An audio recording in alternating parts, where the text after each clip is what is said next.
Bueno, ya estamos, señores, preparados para dar inicio a nuestro encuentro formal y aprovechamos para dar la bienvenida a la psicóloga y nutricionista Cesarina Minier, quien viene a acompañarnos hoy, y por supuesto estas dos mezclas indican que hoy vamos a conocer cosas muy interesantes que tienen que ver mucho con la alimentación, pero también con el aspecto emocional. Y creo que la familia hoy tiene la oportunidad de ver ciertos comportamientos, saber por qué se dan y sobre todo esa base importante de lo que es la alimentación. Mucho se dice si realmente somos lo que comemos, y hoy vamos a ver qué vinculación tienen estos aspectos con todo lo emocional y todo lo que somos como personas. Así que, Cesarina, tremenda pelota caliente, ¿verdad? Sí, ¿Cómo, muchas gracias cómo se primero siente? por invitarme. Me siento muy contenta de estar aquí, compartir con el público de ustedes, y ojalá que las cosas que digamos hoy sean de utilidad para toda la De familia. beneficio, ¿verdad? Qué Sí, bueno, yo claro sé que que sí. va a ser así. Pues bien, nosotros comenzamos tratando de entender un poco por qué la combinación de lo psicológico con lo nutricional. Claro que sí. Todas las cosas que el ser humano hace se llaman conductas o acciones, y todas tienen un motivo psicológico. Todas las cosas que uno hace tienen un componente de pensamiento. Cuando uno va a hacer algo, uno lo piensa. Eso genera emociones diversas dependiendo de lo que se esté haciendo. Eso genera sentimientos en las personas. Por ejemplo, cuando yo voy a hacer algo contigo, por ejemplo, de ir a un restaurante, cuando vamos a una fiesta, donde quiera que hay comida, el hecho de compartir contigo, que tenemos una vinculación emocional, afectiva, y que eso genera emociones y sentimientos en ambas, eso influye en la comida, influye también en lo que uno elige para comer y el momento. Yo no sé si tú te has fijado que cada vez que uno va a hacer una reunión, va a un lugar de comida, hay comida involucrada o algún tipo de bebida. Entonces está muy relacionada la comida con los estados emocionales de las personas. Las personas no solamente comemos por una necesidad física de hambre, comemos también bajo estrés, bajo ansiedad, si estamos muy tristes. Hay personas que utilizan la comida para tener más energía. Por ejemplo, cuando tú te tomas un café o un chocolate a media tarde después que tienes mucho trabajo, tú no estás consumiendo eso porque tienes hambre, tú quieres tener más energía. Entonces ahí hay un componente más emocional que nutricional. Así es, y también otro asunto es que a veces se combinan con los excesos y entonces ahí ya Claro que sí. traen otras O con complicaciones. los déficits. O con los déficits, pero ya las complicaciones de sobrepeso. Entonces estos Claro que sí. excesos y sobre todo las deficiencias también empiezan a combinarse con el factor salud, pero que Exactamente. probablemente viene de un aspecto Y emocional. también afectan el estado emocional porque es de doble vía. Uno puede tener una alteración emocional o en su estado de ánimo que te impulse a comer determinadas cosas en determinado momento. Pero también tú comes determinadas cosas que eso modifica el estado emocional en el que tú estás. Por ejemplo, cada vez que uno piensa en un bizcocho o está frente a un bizcocho, uno piensa en fiesta, en un cumpleaños, y eso es un ambiente de celebración, de amistad, de fraternidad. Entonces, es mucha la influencia que hay en uno con el otro. Mira, las familias hoy, nuestros televidentes se preguntarán por qué esta combinación, pero definitivamente esto, prestándole atención, pueden ser señales muy importantes en el seno familiar. Claro que sí. El comportamiento ante la comida y esa misma vinculación de las emociones pueden darnos a nosotros señales muy fundamentales de cómo puede estar esa persona, Claro que ese hijo, ese papá, ese hermano, ese tío, ese abuelo. O sea, son cosas que hay que aprenderla a descubrir. El ser humano tiene muchas maneras de manifestar cuando se siente incómodo, cuando está Claro bien. que sí. Y a través de los alimentos y a través de esas mismas conductas y emociones, entonces podemos descubrirlo. ¿Qué sería lo más recomendable en la comida, sobre todo el factor de estos alimentos cancerígenos que también tienen una incidencia muy importante en lo que es la alimentación de las personas? Por ejemplo, en el tema de el cáncer o de prevención del cáncer, relacionado con la comida se puede trabajar antes como una forma de prevenir, se puede trabajar cuando ya hay una enfermedad oncológica y se puede trabajar después de que ya se haya, por ejemplo, dado el alta médica, como se dice, que ya la persona está libre de cáncer. En un primer momento, para prevenir, hay ciertos alimentos que uno puede consumir. Por ejemplo, toda la variedad de frutas y vegetales son ricos en antioxidantes.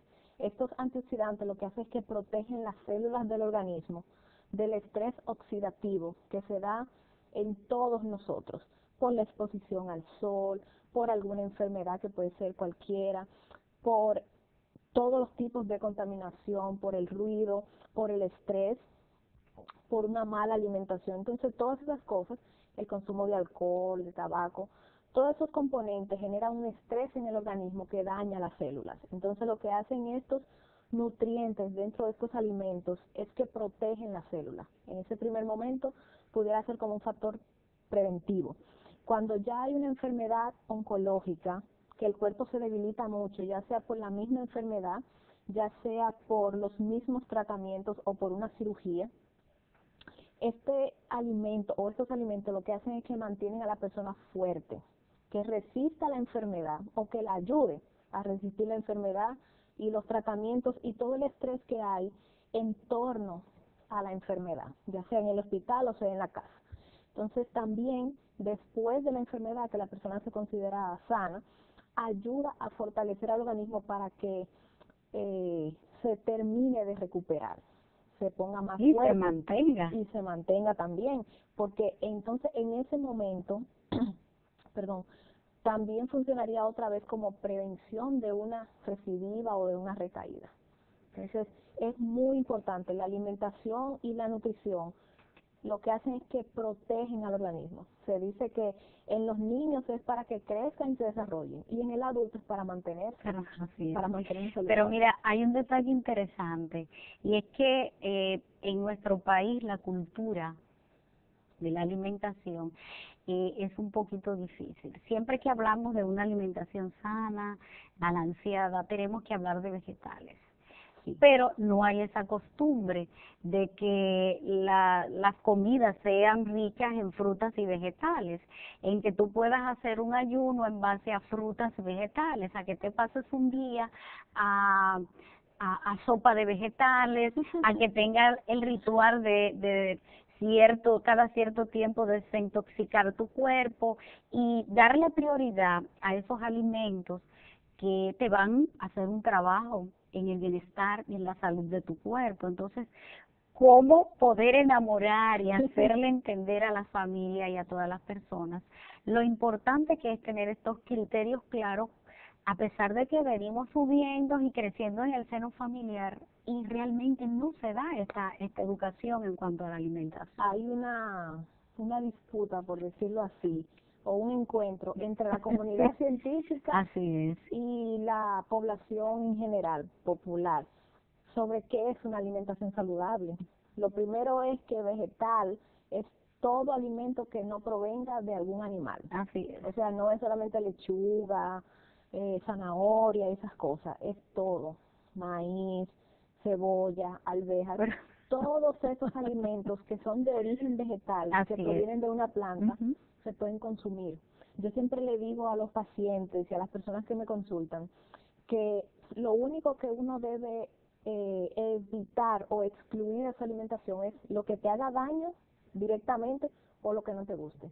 Después nada más se excluye, solo que hay que tener cuidado con las cantidades y con la forma en la que uno mezcla los alimentos, porque incluso la forma en la que uno prepara la comida le quita lo nutricional. Así es. Entonces, cuando se trata de enseñar o de promover una alimentación saludable, lo primero que pueden hacer los padres, en este caso hablando ya de familia, es que se eduquen ellos mismos, buscar información en fuentes oficiales, por ejemplo, como este tipo de trabajo que hacen en los programas de televisión con los profesionales, es informarse sobre todo lo que es alimentación saludable, que no es solamente lechuga, tomate, pollo a la plancha, pan integral. Lo que conocen, así es. No, es todo.